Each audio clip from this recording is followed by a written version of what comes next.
যে মানুষটা জন্মেছেন পিতা ছাড়া, বাবা মারা গেছে জন্মের আগেই, তারপর মা মারা গেছে, তারপর চাচা দাদা সবাই মারা গেছে, তার মানে খোঁজ নেওয়ার জন্য কেউ নাই।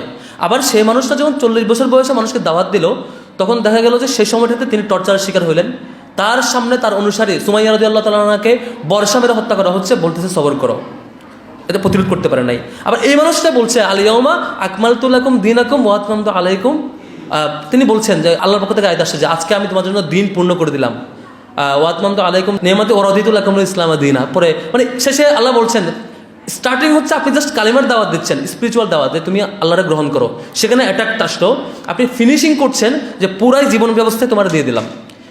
এখন কথা হইল, আমি ব্যক্তি মুসলমান হিসাবে আমি সারাদিন অনেক পড়াশোনা করি, অনেক মিউজিক দেখি, গান দেখি, কন্টেন্ট শুনি, লেকচার শুনি, বই পড়ি, চিন্তা করি, অনেক কিছু করি, তাহলে তার কত পার্সেন্ট সবচেয়ে সাকসেসফুল মানুষটা নিয়ে আমি ভাবি, তার স্ট্র্যাটেজি নিয়ে চিন্তা করি।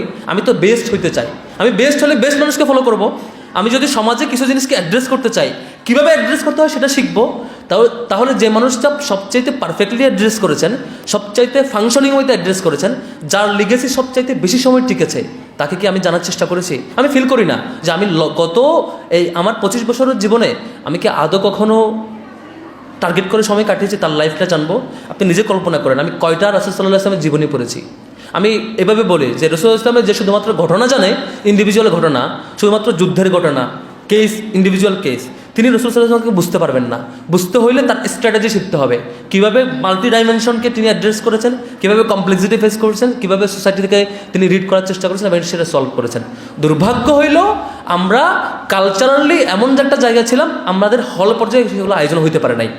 আজকে এই আয়োজনে আমি মোটেও হ্যাপি না, এই অর্থে যে এই আয়োজন যদি আমি শেষ করে ফেলেছি, আজকে শেষ, আমরা অনেক খুশি।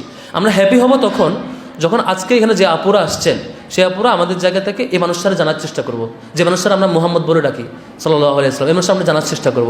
যে মানুষটা আমরা বলি তিনি সফল, আমরা বলি যে মানুষটা সবচাইতে কঠিন সময় ফেস করে এসে সমাজের সব কিছু চেঞ্জ করে দিয়ে নতুন সমাজকে দেখাইছেন, এই মানুষটাকে জানবার চেষ্টা করব, বুঝবার চেষ্টা করব তিনি কীভাবে রিড করেন। যদি আমরা চেষ্টা করি এখান থেকে বের হয়ে, যদি বুঝতে পারি, এখান থেকে বের হয়ে আমাদের আপুরা আগামী 1 বছরে সিলেক্টিভ 2টা বা 3টা সিরাতের গ্রন্থ পড়েছেন, স্ট্র্যাটেজি বোঝার চেষ্টা করেছেন।